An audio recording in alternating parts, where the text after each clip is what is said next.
Lead Well, Live Whole, the podcast where leadership meets life. Your host, Michael Sermon, is here to help you rise above the noise, lead with purpose, and live with clarity. Let's get to it. Welcome back, friends, to the Lead Well, Live Whole podcast. I'm your host, Michael Sermon, and today we're going deep into a principle that every great leader must live by. Know your core values, and then let them lead your decisions. Because here's the truth. You can't be consistent if you don't know what you stand for. You can't make wise decisions if you don't know what matters most. And above all, you can't lead well if you're not anchored deep. So today, let's talk about clarity, conviction, and consistency. And let's see how it all starts with your core values. People ask me why core values matter. And I like to answer that question with a question. What are you building your leadership on? Not your goals, not your strategies, not your processes. I mean your foundation. See, most of us in leadership roles like to focus on our vision and on our results. But we often neglect the values that guide how we got there. That's like sailing without a compass. We might move fast, but we'll drift off course. When the pressure's high, when the options aren't clear, and when people are watching us for direction, that's when our core values either show up or we sell out. Our values are like internal guardrails. They keep us from veering into the ditches of compromise, burnout, or regret. In fact, Proverbs 4:23 says, above all else, guard your heart, for everything you do flows from it. And your values? They're a reflection of what's been guarded or of what's been neglected. But what's that really mean? It means we have to define our non-negotiables. Let me ask you a question. Have you actually written down your core values? Not your company values, your core values. But if not, don't worry about it. We're going to walk through it right now.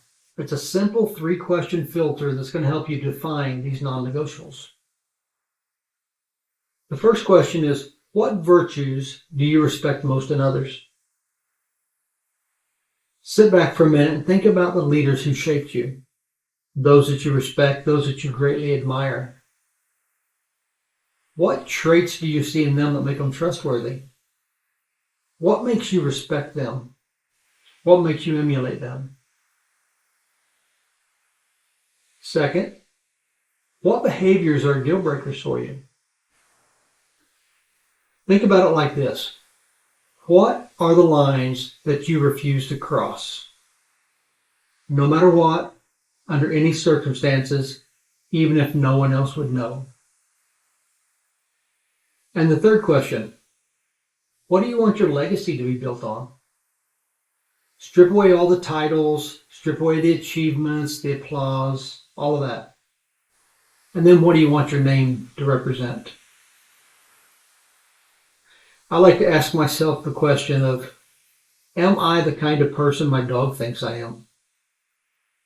Right? Sounds silly, but it's very simple, very clear.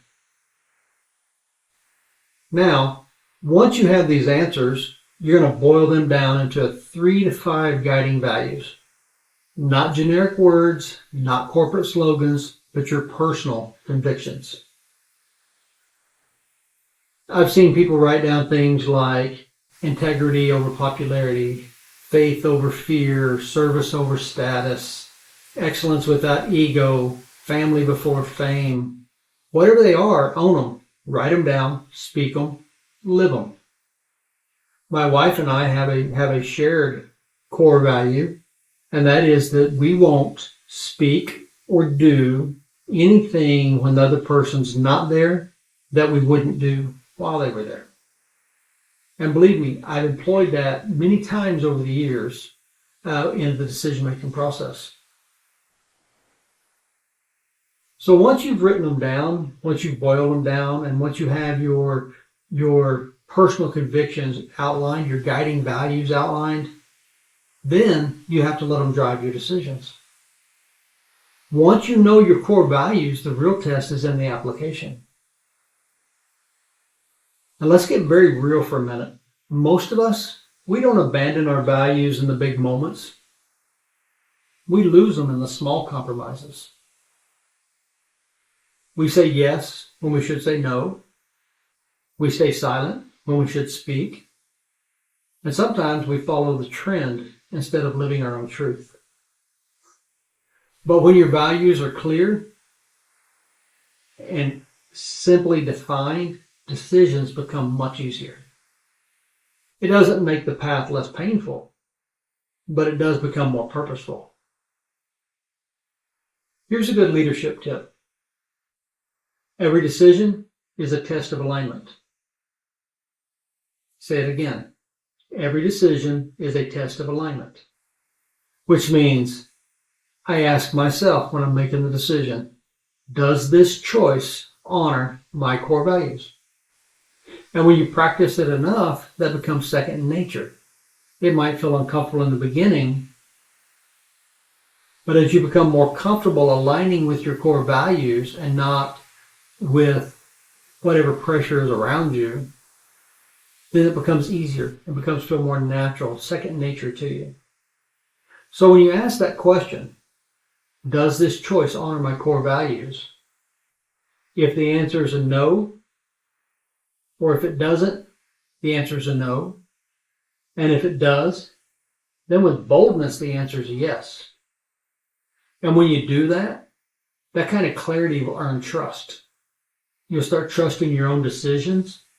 The people around you will trust you. Organizations will trust you.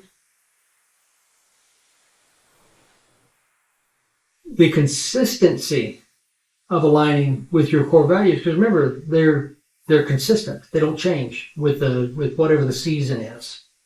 That consistency will begin to build your influence. And the alignment with your core values will keep your soul intact. I don't know how many times over the years I've had someone either accuse me of something or infer that I had done or said something in a certain way. And I didn't have to defend myself because the people that I live with, the people that I interact with, the people I work with who know me well spoke in my defense. They spoke up and said, "Are you sure that Michael is who you're talking about? Because that's not something he would do." Because my core values, my behavior, my alignment has been consciously consistent over the years. Does that mean it's been perfect? Absolutely not. But it's been consistent.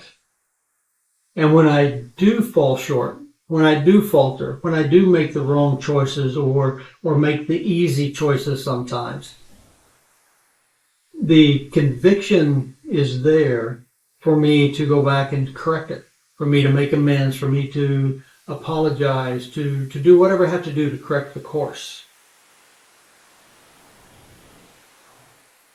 But it's important to remember that as you do this, it's not always easy. It's not always fun, but it is always in the best interest of you, not the short term, or often not the short term, but always in the long term. Right? I told you earlier, one of the values that my wife and I had, one of our core characteristics was that we would honor each other when we weren't around each other. Well, I have that same core belief when it comes to who I am as a person and as it regards my faith. And I remember years ago, I was working with a company that manufactured winches. And when I hired in to the company, I was in the ministry, a vocational ministry, and it was a big deal to them that my ministry activity not interfere with my work activity. And I guaranteed them it wouldn't because I wouldn't allow it to. And things went well for a while. But then there come a day that I was offered a major promotion. It was a bigger title, it was a bigger check, uh, but it required that I engage in activities that were not part of who I was at my core, right? The role was actually in sales, and this company's philosophy when it comes to sales was you took your clients to the strip bars and to the bars, and it was all partying and schmoozing and that kind of thing. Well, I wouldn't do that when my wife was there. I wouldn't do that as an expression of my faith or my belief. So to do it, I would have to compromise both of those things. I would have to compromise on a huge key value, which was family and faith over career. So I thought about it over the weekend, and I went back on Monday, went to the director of HR, and I sat down with him and I said, "Sir, when I hired in, it was a big question of if I would allow the ministry to interfere with the work, and I guaranteed I wouldn't. Well, if I take this role, there will be a conflict, and I can promise you that my family and my faith is not going to suffer because of it. If I have to make a choice, they will always be first." He became offended. He told me that, yeah, I would never be offered another position with the company again, and I would be stuck in the warehouse for the rest of my life. So my response, honestly, first was shock, but then as I looked at him, I just looked at him and said, "Look, here's the way I see it. If I stand on what I believe and I honor God in my decisions, if he wants me in another role, you or no one else will stop me." And he looked at me with a straight face and said, "In this case, I am God." And I got up and I walked out and went back to my job. And it's probably a month, maybe a month and a half later, I get a call to come up to HR, and it was back into this director's office. And he's talking about some things, and he said, "We have a opportunity within the company, and we need someone with your particular skill set to step into this role." It was promotion, it was more money. But it also required someone who was strong enough to maintain the policy, someone with integrity enough to ensure that things were processed and maintained in a way that the company was protected. So while he may have become offended by my initial decision or rejection,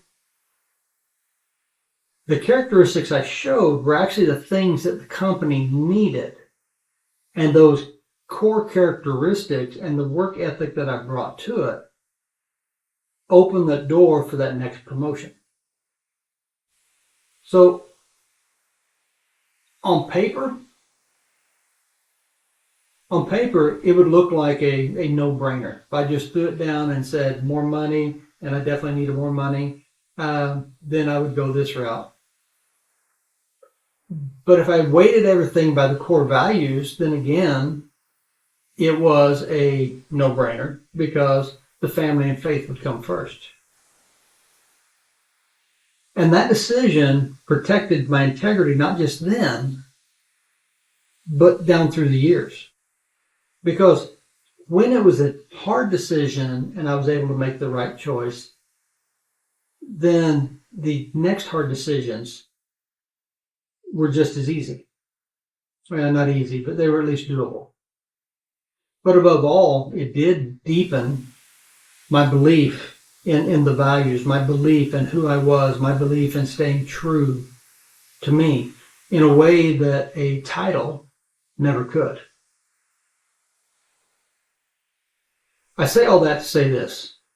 Your values won't always lead to easy roads, but they will always lead you to the right ones.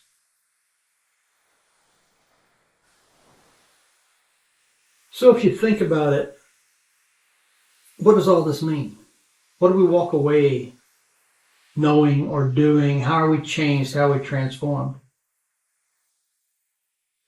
I personally think that there are some very practical takeaways from our conversation today. 5 easy things for you to do, but they'll take time, they'll take focus, they'll take commitment. The first one is to identify your top 3 to 5 core values. Write them down, post them, live by them. If you're struggling, sometimes it's good to have that conversation with someone else, someone close in your life. Talk about your core values. Talk about what's important. Talk about those things that you feel are important, because the conversation will often help bring clarity to your thoughts. And for me, they help me stay focused while I'm trying to clarify them. So write them down, post them somewhere, and then live by them. The second takeaway, share them with your team or your family. Let people know what drives you. This does a couple different things that this does. One, it reinforces them within yourself, right? Once you've declared them, once you've stated them, you've thrown them out in the universe. Second, it brings a level of accountability to them. I told you in a previous episode about my use of sarcasm and having to go to my team and my family and asking them to help call me out on it, because my commitment was to be less sarcastic. Ultimately, the goal was to eliminate it, but at least be less sarcastic and give them the permission to hold me accountable to it. The same sort of thing right here. The third takeaway, use these core values as a filter for every decision you make. It doesn't matter what the decision is, it should align with one of these core values. But especially use it for the hard decisions. Often, people will come and they're trying to make a decision, and they'll ask me, for my advice on it and what I think they should do. And the reality is, it's not up to me what I think they should do. But my counsel is always the same. Follow the peace. There's something in your core that brings you peace when you're in alignment with your core. And if you look at the decision and you look at the choices, there's typically one that lines up with your core in your chest, in your heart, in your stomach. It bypasses your head a lot, because your head is where you're going to second guess and justify everything. But your core, if you've clarified that, it's going to be true, it's going to be steady, it's going to be consistent.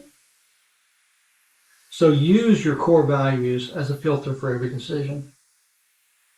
Fourth, reflect weekly, reflect daily, whatever it may take. And when in a leadership devotional journal that I'm currently writing, there's a daily reflection that asks, where did I live aligned with my values this week?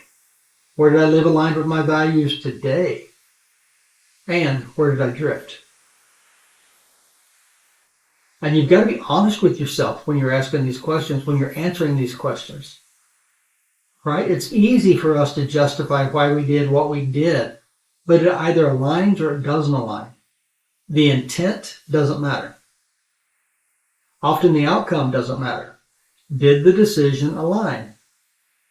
I told the story last episode about when I was in office, or I think it was last episode, about when I was in mayor of a small town and doing an interview. And the young lady, or the reporter, asked me what decision I made that I regretted, and I told her none. Because I made every decision with what I knew, with the information that I had. Now, I know different things now, so I'd make different decisions, but it was the right decision at the time. Now, if I'm making the decision based off my core values, which aren't going to change, then the decision is still the decision, and I won't look back on it with regret. But the fifth takeaway really is adjust as needed. Just because you faltered, just because you stumbled, just because you made the wrong decision or went against your core values doesn't mean you throw them away. It means you adjust. So if your schedule or your habits or even your job sometimes violate your values, it's time to course correct. It's time to get back in alignment with yourself. It's time to live whole. Because understand this clearly, my friend. You can't lead well if you don't live whole. And wholesomeness, it starts with alignment between your words, your values, and your choices. So my challenge really for you this week is to stop drifting and start deciding with clarity. Get clear, get grounded, know your core values, and let those values lead you. Let them lead the decision. Let them lead the relationships. Let them lead every aspect of your life, and you will not go wrong. Now, if you want to go deeper into this, check out my books, Lead Well, Live Whole, and Ego Leadership. Both are now available on Amazon and even through Sweet Dreams Publishing. But I do want to thank you for joining me today. And until next time, lead well, live whole, and walk in the clarity of who you are.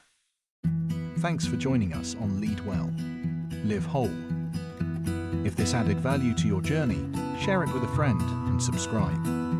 Until next time, lead those you serve well and live your life whole.